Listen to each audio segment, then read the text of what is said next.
The transport ship descended through the orange clouds of Varanth 4 with a deep rumble that shook every seat in the cargo hold. And Sergeant Elena Vasquez tightened her grip on the long rifle case resting across her knees.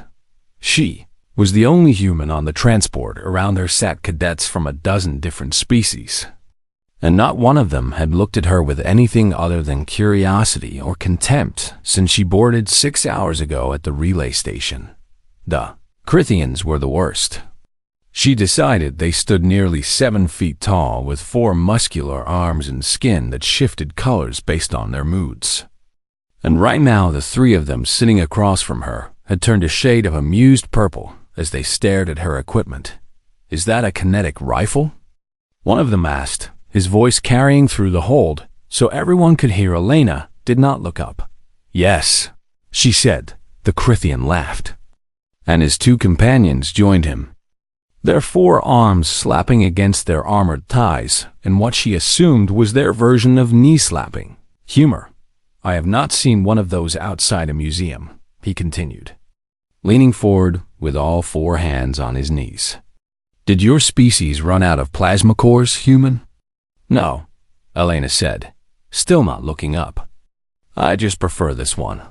The laughter spread to other cadets, now a cluster of Velthari, insectoid creatures with compound eyes and antennae that twitched when they sensed strong emotions, chittered among themselves in their clicking language. Elena did not need a translator to know they were talking about her. Transport shuddered again as it broke through the lower atmosphere, and through the small porthole beside her, Elena caught her first glimpse of the Galactic Coalition Military Academy. It was massive. The complex spread across an entire valley, with training fields and barracks and weapons ranges stretching toward the horizon. And at the center stood a tower of black stone that seemed to absorb the light around it. This was where the best soldiers in 12 star systems came to train. And Elena was one of only 3 humans ever admitted. She intended to make that count for something. The transport landed with a heavy thunk, and the rear doors hissed open to reveal a platform crowded with officers and instructors waiting to receive the new cadets. Elena stood, slung her rifle case over her shoulder, and walked down the ramp into the alien sunlight. The air smelled like copper and ozone, and the gravity was slightly heavier than Earth standard. But she had trained for this, and her steps remained steady. A Morani officer stood at the base of the ramp with a datapad in his clawed hands, checking off names as cadets passed. The Morani were reptilian, with scaled skin and vertical pupils, and this one had a long scar running down the left side of his face where an eye should have been. His remaining eye was gold, and it fixed on Elena as she approached. "Name," he said, his voice a low rasp. "Sergeant Elena Vasquez, Human Coalition Forces." He looked at his datapad, then back at her, then at the rifle case on her shoulder. "That is not standard equipment," he said. "No, sir," Elena agreed. "It is a personal weapon, cleared by Human Coalition Command for training purposes." The Morani studied her for a long moment, and Elena had the strange feeling that he was seeing something the other aliens had missed. "Proceed to Orientation Hall 7, he said finally, marking something on his datapad. "Do not be late." Elena nodded and walked past him, but she felt his golden eye following her all the way across the platform. The Orientation Hall was a massive chamber filled with rows of seats that descended toward a central stage, and Elena found a spot near the back where she could watch without being watched. The other cadets filed in around her, and she noticed how they naturally grouped themselves by species. The Crithians sat together near the front, still laughing and shoving each other with casual violence. The Velthari clustered in a corner, their antennae waving in synchronized patterns as they communicated telepathically. A group of Thornaxians, massive creatures that looked like walking boulders, simply stood against the walls because no chair could hold their weight. Elena sat alone. She did not mind. The lights dimmed, and the scarred Morani from the landing platform walked onto the stage, and the entire hall fell silent. "I am Senior Instructor Talveth," he announced. his voice amplified by the chamber's acoustics. "For the next 2 years, I will be responsible for turning you from soft recruits into soldiers worthy of the Galactic Coalition." He paused, his single eye scanning the crowd. "Many of you will fail," he continued. "Many of you will quit, and some of you will die. Because this is not a school for the weak, and the galaxy has no patience for soldiers who cannot adapt." Elena leaned forward slightly. Studying the instructor's posture and movements, he walked with a slight limp. She noticed, but his balance was perfect, and his hands never strayed far from the sidearm on his hip. This was a man who had seen real combat, and plenty of it. "This training cycle will include specialist certification tracks," Talveth announced. "Infantry assault, fleet operations, tactical engineering, and others. But there is one track that has remained empty for 40 years. He touched a control on his wrist, and a holographic display appeared behind him showing a single word in a dozen. Alien languages in Sniper murmur ran through the crowd, and Elena heard the Crithians laughing again. "The sniper division requires a very specific set of skills," Talveth continued. "Skills that most species find impossible to develop. And so the position has remained vacant since I retired from it 4 decades ago." His golden eye swept the crowd again, and Elena felt it stop on her, just for a moment, just long enough. "But perhaps," he said, his voice dropping to something almost like anticipation, "this cycle will be different." The orientation continued with briefings about schedules and regulations and expected conduct. But Elena barely heard any of it. She was thinking about that word on the holographic display. Sniper. She was thinking about her grandfather, who had taught her to shoot on the plains of Montana when she was 7 years old. She was thinking about the rifle in her case, the one he had given her before he died, the one she had modified and adjusted and made her own over 15 years of practice. She was thinking about the way Instructor Talveth had looked at her like he knew something, like he was waiting for something. The orientation ended, and the cadets began filing out toward their assigned barracks. And Elena stood and gathered her rifle case and walked toward the door. The Crithian who had mocked her on the transport stepped into her path. His forearms crossed over his broad chest, and his skin shifting to a challenging shade of orange. "I am Corvith," he said, looking down at her, "squad leader of Assault Team 7, and I wanted to welcome you properly to the academy." "Thank you," Elena said. "That was not a compliment," Corvith replied, and his companions laughed behind him. "I wanted you to know that whatever backwater planet you come from, you are nothing here. And that antique weapon you carry will not save you when real training begins." Elena looked up at him, and her expression did not change. "I appreciate the warning," she said. She stepped around him and walked away, and she did not look back even when the laughter followed her down the corridor in her barracks room that night. Elena unpacked her rifle and laid it on the bunk beside her. It was an M110 SAS, modified with a handmade scope, calibrated for human eyesight, and wrapped in gilly netting that her grandfather had woven himself. It was old, was primitive by galactic standards, and it was the most dangerous weapon in this entire academy. Elena smiled and began cleaning the barrel with practiced hands. Let them laugh. She thought they would learn soon enough.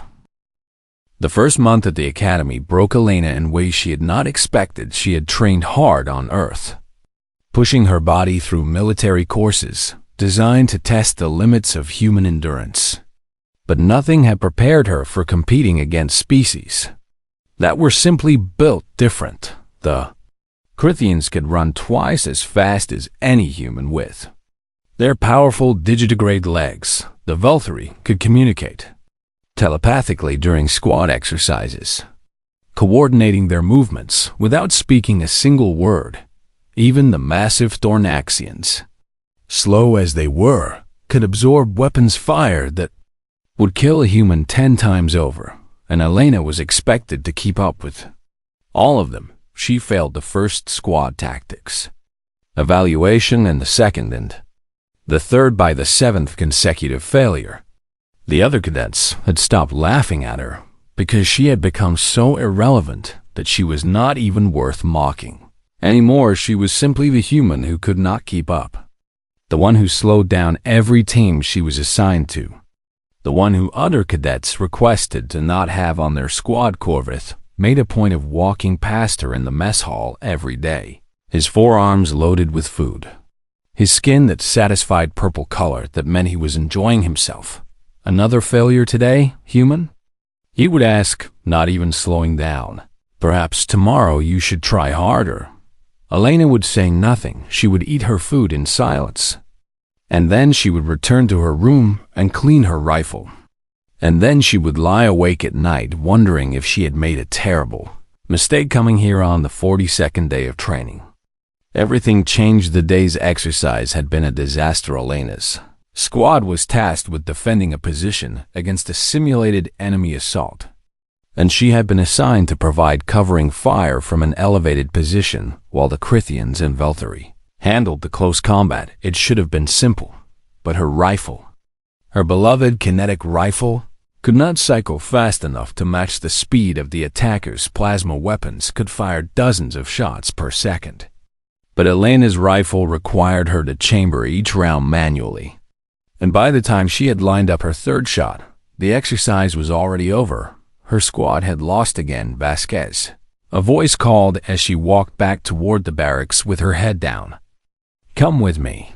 She turned and found Senior Instructor Talveth standing in the shadow of a supply building, his single golden eye reflecting the fading light. Sir?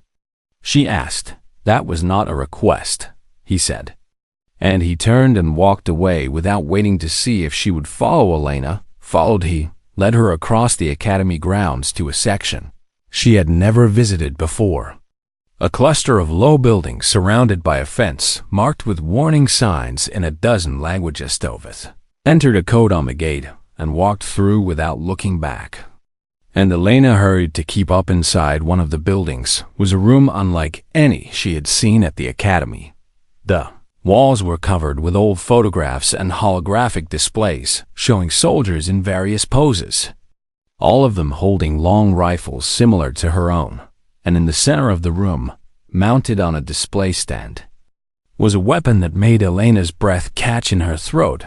It was a Marani precision rifle, clearly ancient, with a barrel nearly 2 meters long and a scope that looked like it had been hand-ground from crystal. That was my weapon, Talveth said, standing beside her. I carried it for 30 years before I retired from active service. Elena looked at him, confused. Why are you showing me this, sir?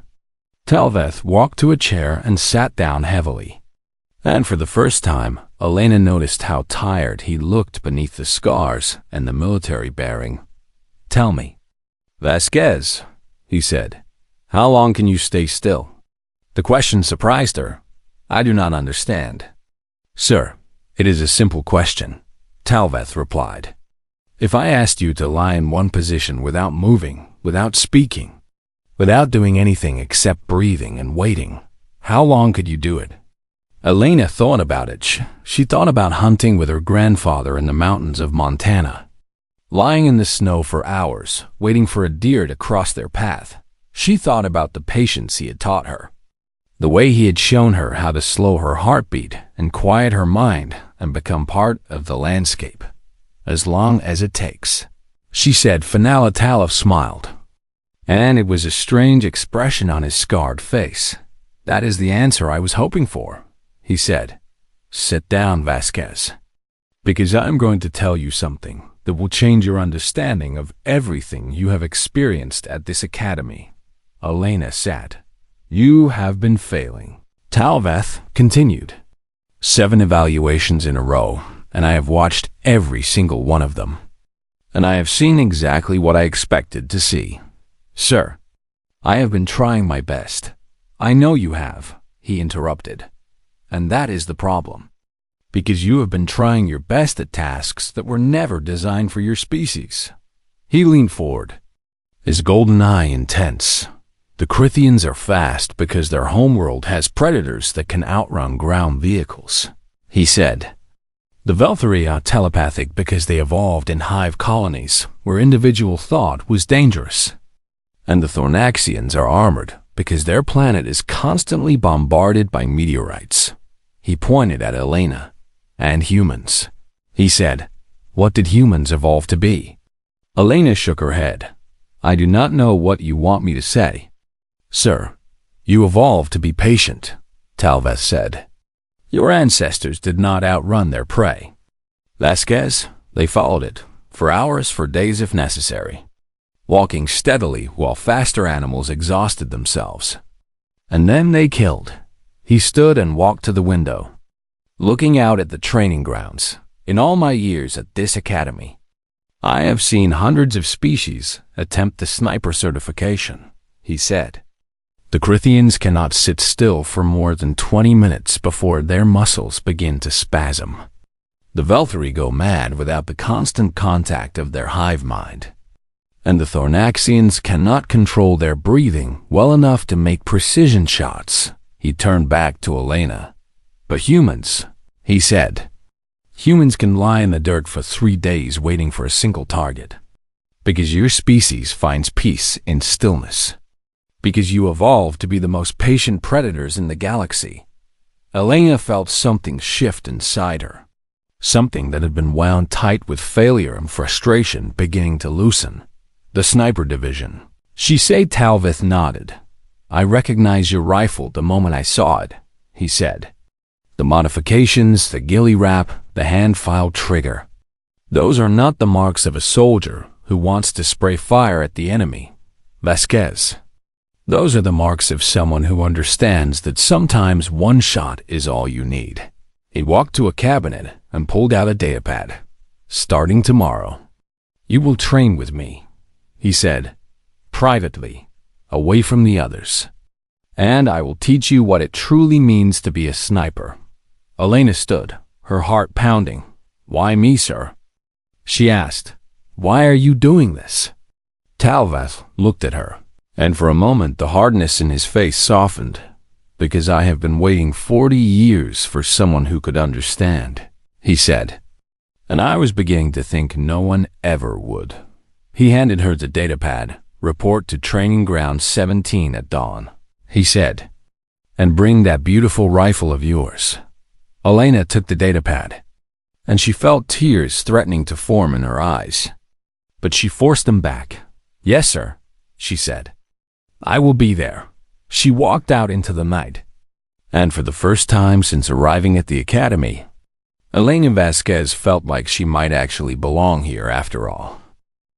3 months of private training with Talvez had transformed Elena in ways that the other cadets could not.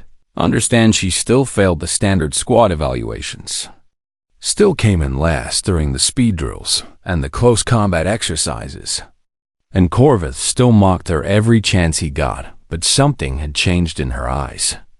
And even the Velthari with their emotion-sensing antenna could feel it. She was not frustrated anymore. She was waiting. The announcement came on a cold morning when frost covered the training grounds, and most cadets were complaining about the temperature. "Attention all personnel. The Academy's communication system blared. Cadet Vasquez has formally enrolled in the sniper certification track and will begin her qualification. Trial at 0600 hours tomorrow." The mess hall went silent. Corvus was the first to laugh. And soon the entire hall was filled with the sound of alien amusement. "The human thinks she can pass the sniper trial," Corvus said loudly, making sure everyone could hear. "The trial that has been failed by every species for 40 years. He stood up and walked to where Elena was sitting alone, his forearms spread wide in a gesture of theatrical disbelief. "I will bet 100 credits that she quits within 6 hours, he announced. 200 that she does not last 3. Another Crithian called out. The betting spread through the mess hall like wildfire. And soon there were wagers being placed on every aspect of Elena's predicted failure. She did not respond to any of it. She simply finished her meal, stood up, and walked out of the hall without a word. That night, she checked her rifle one final time. Every component was clean, every mechanism was smooth, and the scope was calibrated to within a fraction of a degree. Her grandfather would have been proud at 0600 the next morning. Elena stood at the edge of the jungle that bordered the eastern side of the academy grounds. Stalveth was there, along with a dozen other instructors who had come to witness the beginning of what most of them assumed would be another failure. "The rules are simple," Talveth announced, his voice carrying in the cold morning air. "You will enter the jungle alone with your weapon and basic survival supplies. And somewhere within the operational area, a drone target will appear at a random time within the next 72 hours. He handed her a small pack containing a canteen and 3 protein bars. "You must eliminate the target with a single shot," he continued. "If you miss, if you quit, or if you fail to engage the target before the time limit expires, you fail the trial." Elena took the pack and slung it over her shoulder. "The drone could appear at any distance?" she asked. "Any distance up to 3 kilometers, Talveth confirmed.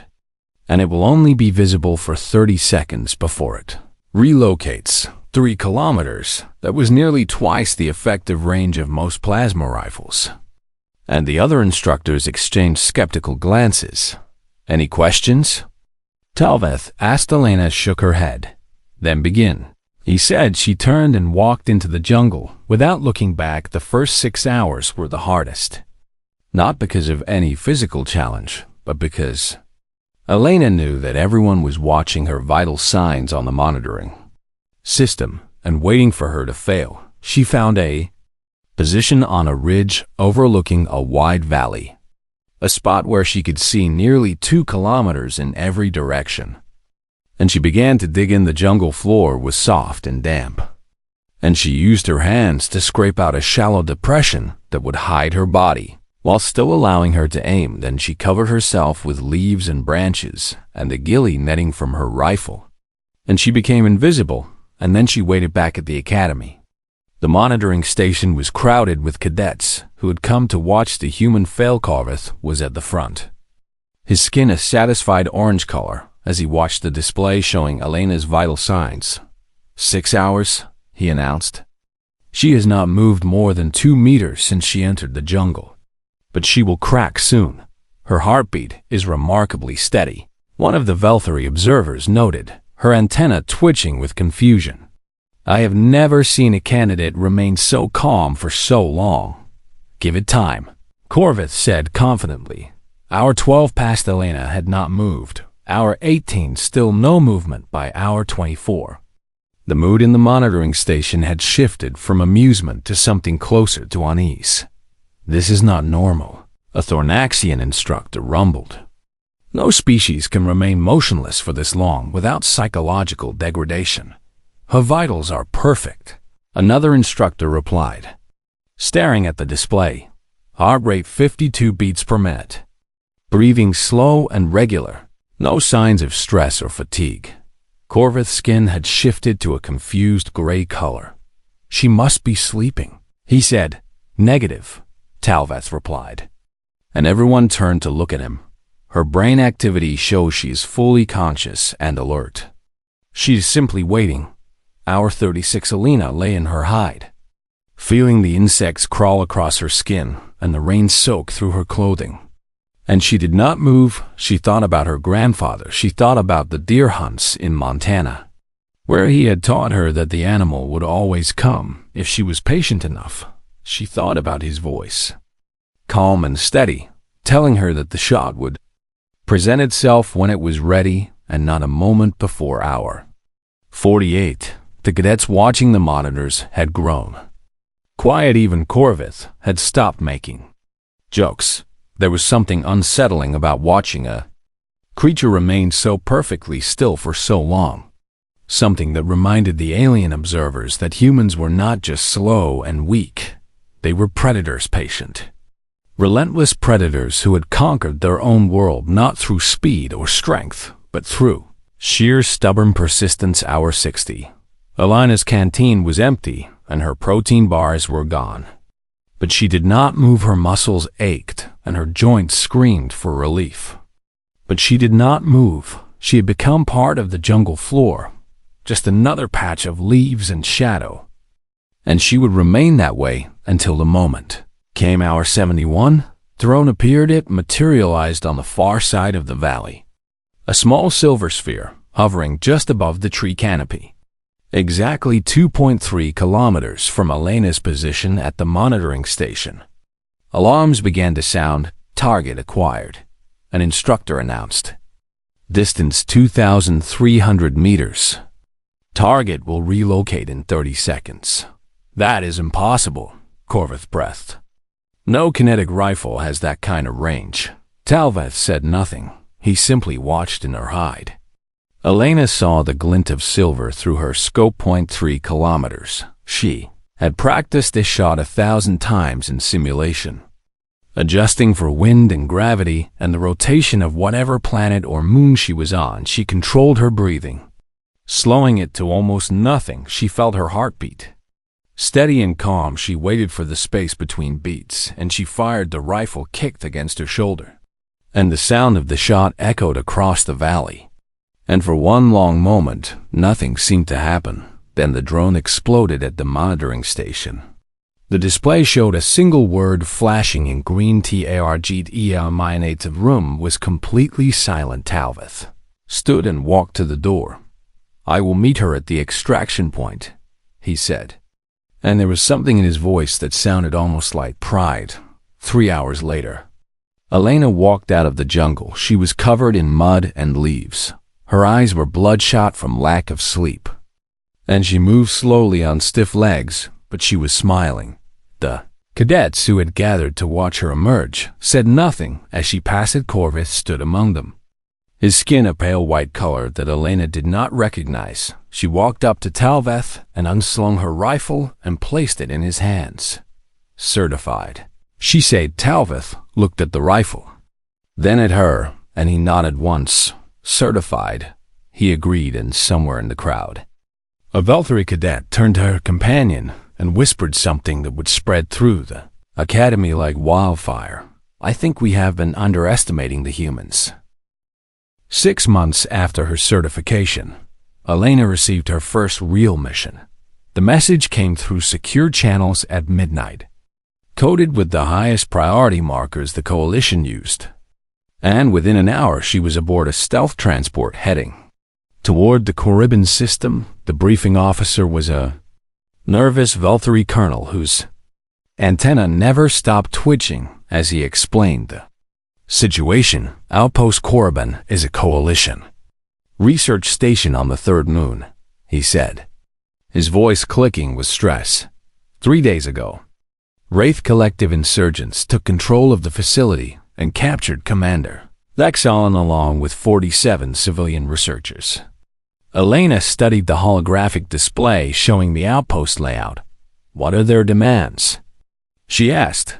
They want the release of 300 Wraith prisoners currently held on Coalition detention worlds. The colonel replied, if we do not comply within 48 hours, they will begin executing hostages. And if we assault the facility? The colonel's antenna drooped. The insurgents have positioned themselves in the central command tower with the hostages as shields, he said. Any frontal assault would result in massive civilian casualties. And orbital strikes are impossible because the facility's reactor would contaminate the entire moon. Elena nodded slowly. So you need someone to remove the leadership without triggering a full response. We need a miracle, the colonel admitted. Coalition Command believes this situation is unwinnable. But Senior Instructor Talveth insisted that we give you the opportunity to try. Elena felt a warmth in her chest at the mention of her mentor's name. Show me the approach vectors, she said 4 hours later. The stealth transport dropped Elena into the frozen wilderness 4 kilometers from Outpost Korribanch, landed in deep snow, her white camouflage blending perfectly with the terrain, and immediately began her approach. The Wraith Collective had sensors scattered throughout the area, sophisticated detection systems that could identify thermal signatures and movement patterns from over a kilometer away. Moved slowly. She crawled through the snow on her belly, keeping her body temperature low by controlling her breathing and heart rate. Moving no more than a few meters every hour, the cold seeped into her bones, numbing her fingers and toes, but she did not speed up patience. Her grandfather had always said was the hunter's greatest weapon 18 hours after landing. She reached her firing position. It was a small rise overlooking the outpost, sheltered by a cluster of frozen rocks that would hide her thermal signature from the sensors. She set up her rifle, adjusted her scope for the distance and the thin atmosphere, and began to observe the command tower was clearly visible through her scope, and she could see movement inside through the reinforced windows. The insurgent leader was easy to identify. He was a Crithian, his skin constantly shifting through aggressive colors of red and orange, and he paced back and forth in front of the windows while shouting orders at his subordinates behind him. Elena could see Commander Thexalan, a Marani officer with distinctive blue scales, sitting bound to a chair. The insurgent leader kept positioning himself behind the hostage, using the commander as a living shield.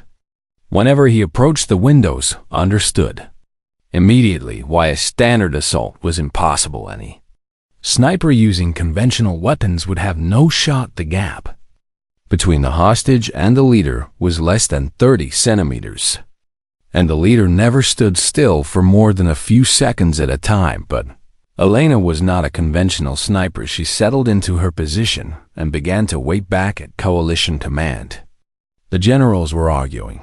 "This is madness," one of them said, slamming his 4 fists on the table.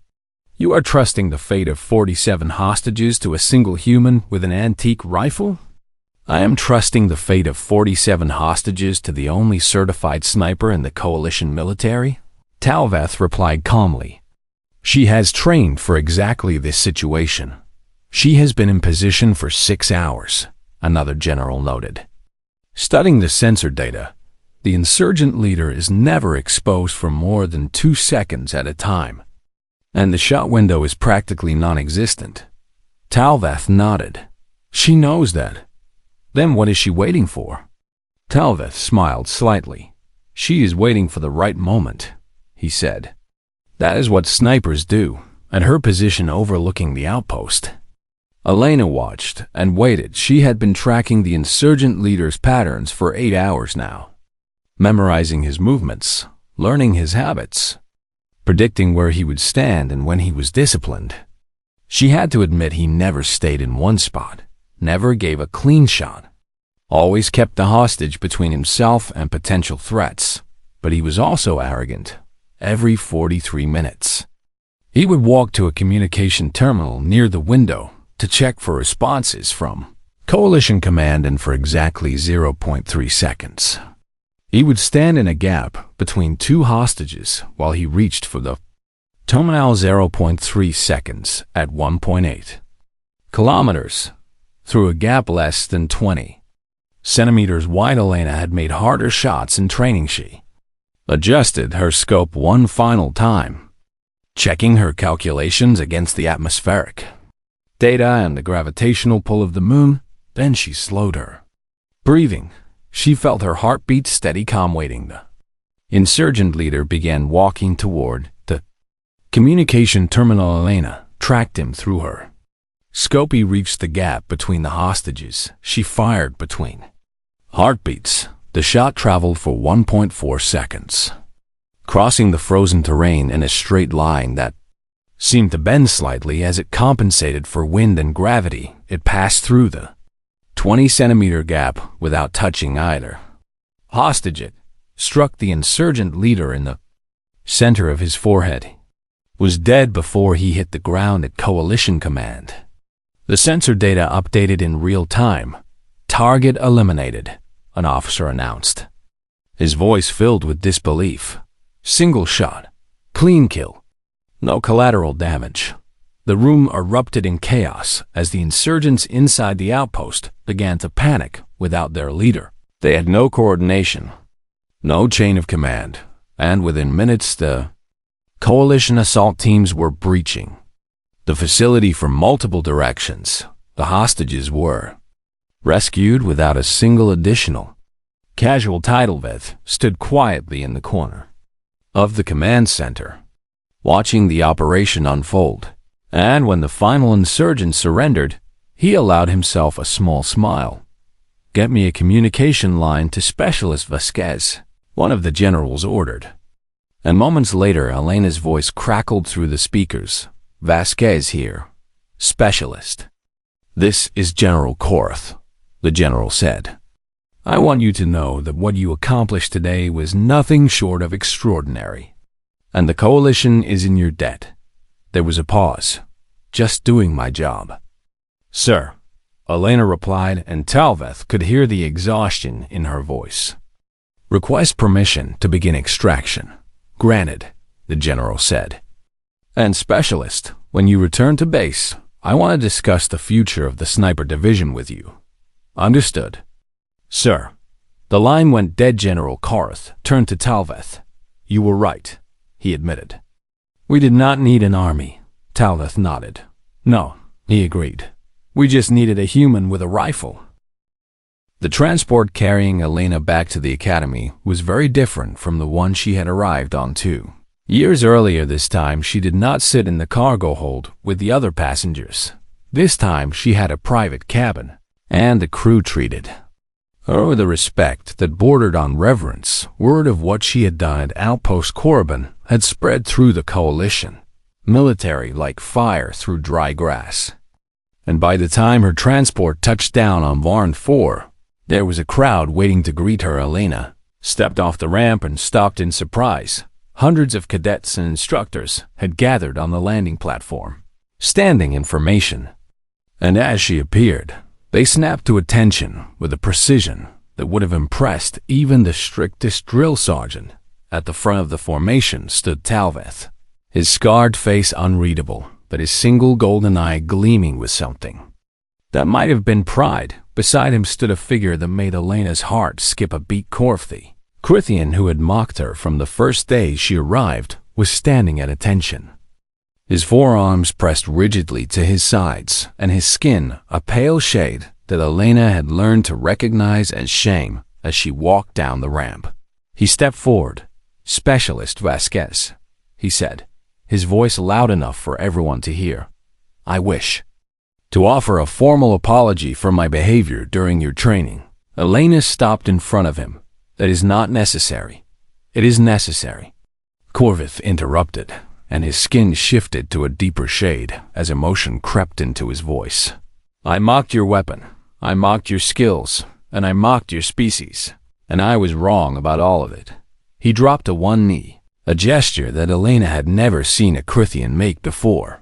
"In my culture, this posture is reserved for those we have gravely dishonored," he said, looking up at her. "I kneel before you not because regulations demand it, but because honor demands it." The crowd was completely silent. Elena looked at the Krithian kneeling before her, and she remembered all the times he had laughed at her, all the times he had made her feel small and worthless. But she also remembered what her grandfather had taught her about enemies and grudges. "Stand up, Korvith," she said quietly. He rose slowly, uncertainty written across his features. "I accept your apology," Elena continued, "and I hope that someday we can serve together as allies instead of rivals." Korvith's skin shifted to a warm yellow color that Elena had never seen before. "I would be honored," he said. The ceremony that followed was brief but meaningful. General Korth himself had traveled from Coalition Command to prison. Elena with her new rank insignia, and to make an announcement that sent whispers rippling through the crowd. "By order of Coalition High Command," he declared, "Specialist First Class Elena Vasquez is hereby appointed as the new head instructor of the Sniper Division, effective immediately."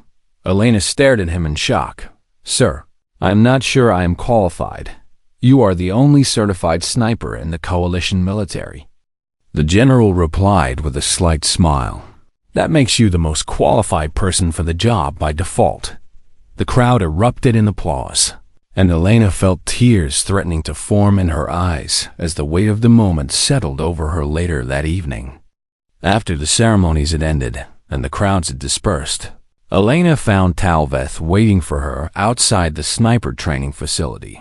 The old Marani was holding something wrapped in cloth, and he pressed it into her hands without a word. Elena unwrapped it carefully. It was his rifle, the ancient precision weapon that he had carried for 30 years. The one she had seen mounted in his private quarters on her first day of real training. "I cannot accept this," she said, trying to hand it back. "You can, and you will," Talveth replied firmly. "That weapon has been waiting for a worthy successor for 4 decades. And tonight it has finally found one." Elena looked at the rifle, feeling its weight in her hands, understanding what it represented. "Why did you believe in me?" she asked quietly. "That first day, when everyone else was laughing, you looked at me like you knew something they did not." Talveth was silent for a long moment. "Because I recognized myself in you," he said finally. "When I was young, the Marani were considered too cold-blooded and too slow for frontline combat, and I was mocked just as you were mocked." He touched the scar on his face. "But I learned that speed and strength are not the only paths to victory." He continued, "Sometimes the most powerful weapon is the ability to wait, to watch, and to strike at exactly the right moment." He placed a clawed hand on her shoulder. "You taught this academy something important, Vasquez," he said. "You taught them that humans are not weak just because they are slow. And you taught them that patience is a weapon more deadly than any plasma rifle." Elena nodded, unable to speak. "Now it is your turn to teach the next generation," Talveth said. "And I have no doubt that you will do it well." He turned and walked away into the darkness, and Elena watched him go until he disappeared from sight. 1 week later, Elena stood at the front of a training room filled with nervous faces. 12 human recruits had been selected for the first official sniper training program in Coalition history, and they sat in rows before her, their eyes wide with a mixture of excitement and fear. Elena looked at them and remembered herself 2 years ago, uncertain and doubting, and wondering if she had made a terrible mistake. She picked up her grandfather's rifle from the desk beside her. "My name is Instructor Vasquez," she said, her voice steady and calm, "and I am going to teach you how to become the most dangerous soldiers in the galaxy." One of the recruits raised a hesitant hand. "Ma'am, is it true that the other species laughed at you when you arrived at the academy?" Elena smiled. "Yes," she said. "They mocked my equipment, they doubted my speed, and they underestimated my silence." She walked along the front of the room, letting them see the rifle in her hands. "And you will experience the same thing," she continued. "The Crithians will laugh at your reflexes.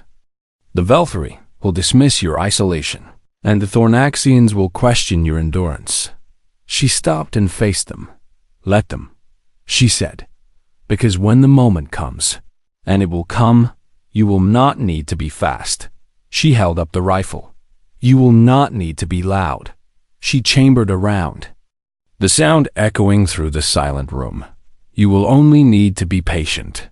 The recruits sat straighter in their seats, their fear beginning to transform into something else. "And nobody in this galaxy," Elena said, her eyes moving across each face, "is more patient than a human." She placed the rifle on her shoulder and walked to the door. "Training begins at dawn," she called back. "Do not be late." As she walked out into the corridor, she heard something that made her smile. The recruits were talking among themselves, their voices filled with excitement and determination, and somewhere, she was certain, her grandfather was smiling too. The human had proven them all wrong, and now she would teach others to do the same. The Via Sniper Division was no longer empty, and the galaxy would never underestimate humanity again.